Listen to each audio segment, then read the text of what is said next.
ladies and gentlemen, welcome to the BWaters Sports Show. I'm your host, Brian Waters, and on today's show, we're going to talk some basketball, talk about the MVP race in the NBA. Yeah, everyone has the MVP pretty much down to four gentlemen. That is Chris Paul of the New Orleans Hornets, Kevin Garnett of the Boston Celtics, Kobe Bryant of the Los Angeles Lakers, and LeBron James of the Cleveland Cavaliers. Now, I have narrowed it down to two. And I'm going to say between Kobe Bryant and LeBron James. Not to take anything away from Chris Paul and Kevin Garnett, but let's look at their team rosters. They're both are number one seeds. Now, the difference is that they make is maybe without them, their teams wouldn't be a number one seed, but they surely would be playoff teams as opposed to Kobe and LeBron.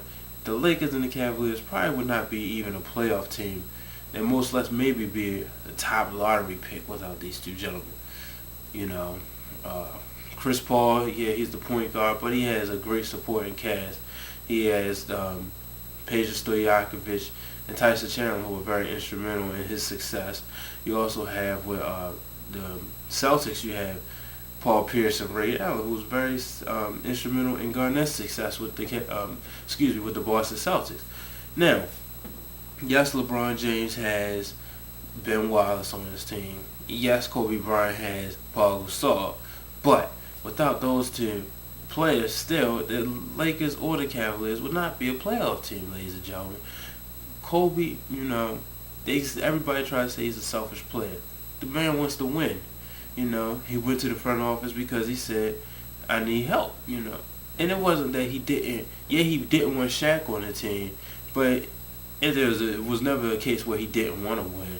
So, you know, now he has a team. He has Paul Gasol. He has a rising star, Andrew Bynum. He has a great veteran at backcourt in Derek Fisher. And he has a Lamar Odom, who to me is the best third option. You know, when he's the second option, we saw what happened in 2004, 2005. Wasn't effective at all. So, with the Lakers, they have a chance of winning it all this year, too. That's why Kobe is your MVP.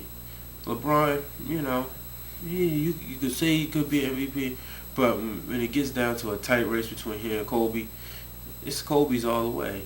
Yeah, the Cavaliers, they might have a chance, but not as much as the Lakers do with Kobe.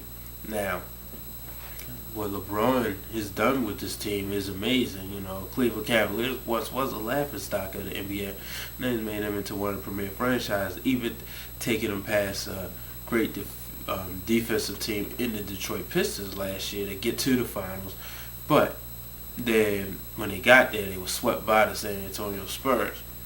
Do they have a chance to get back? Certainly. But, you know, you got teams such as the Boston Celtics, the Detroit Pistons, and, you know, the team that beat the Boston Celtics 3 times this year, the Washington Wizards. So, you know, LeBron, he's still a very good caliber player, but, you know, it's just not to take anything away from him. But to me, Kobe has outshined him more and deserves to finally get some recognition. You know, this year should be the year that Kobe Bryant finally gets the MVP.